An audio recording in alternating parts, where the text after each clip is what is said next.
Hello guys, good morning. Welcome to my mini vlog. So guys, papunta po kami ngayon sa Baras, Rizal. So biglaan po yung aming pag-alis, hindi po namin ito pinlano. Kaya naisipan po namin na pumunta sa magandang lugar. So naisip namin na pumunta sa Baras, Rizal. Yung napuntahan na po namin to guys sa mga Antila. Yan, 3 beses na po kami nakapunta ngayon. So, isa sa pinakamagandang lugar sa Baras, Rizal. Actually, doon po ay kainan po yun. Tapos may magaganda po sila mga view na pwede nyong picturean. Kasi malapit po siya guys sa lawa. So guys, narito na po kami sa harapan ng mga Antila. So yan po yung napakahabang mga puno na napakaganda po guys. Lalo na sa picture taking, talagang para kang nasa ibang bansa guys. So ito po yung mga kasama namin guys. Yan po ang aking family. Yan si Ate Cindy, ang aking love. Yan, nagpa-picture kami. Ang aking nanay. Yan si Ate Cindy, ang aking mother at ang aking stepfather. Yan si Reggie, ang aming driver. Maraming salamat Reggie sa libre mong pagdadrive.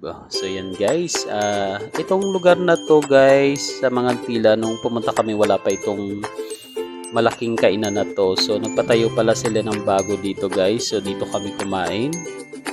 So yan, actually napakaraming pwedeng kumain dito guys kasi malaki yung pagkakagawa nila at saka ang haba talaga ng mga lamesa dito guys.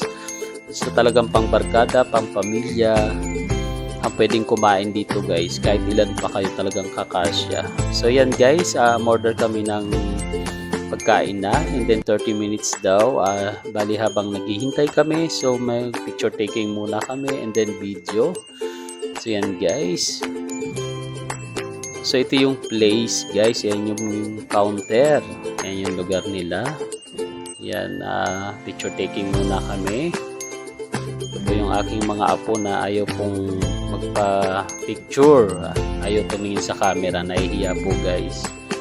So yan ang aking driver, yan si Reggie. So yan tabing-tabi talaga siya guys ng dagat. So mapapansin nyo talagang napakalamig sa lugar na to at ang hangin. Okay guys, dumating na yung aming in-order na pagkain. So yan, in-order kami ng malaking hito, malaking tilapia, tsaka chicken. And then yung sinabawan na miso. Hito din yata yan guys. So yan guys, in-order din kami ng 2 malaking kanin. Kasi actually marami kasi kami guys. So yan, halatang gutom na kami guys kasi alam niyo po 1:30 na PM na po. So late na yung aming lunch. Ayan po guys, umabot pa ng 650 ang aming nakain. Kung tutusin parang mura pa yun guys kasi sobra talagang sarap ng luto nila dito guys. Kaya pag gusto niyo pumunta, dito lang po to sa Baras, Rizal. Yan, sa mga Antila.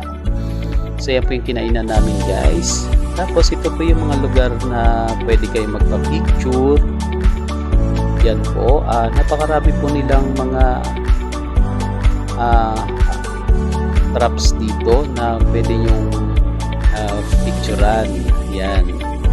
So dahil po sa 2:00 pa lang ng hapon, so medyo mainit po yung lugar pa, kaya hindi kami masyadong nagpa-picture guys. So hindi kami masyado nakapamasyal dito sa mga Antila.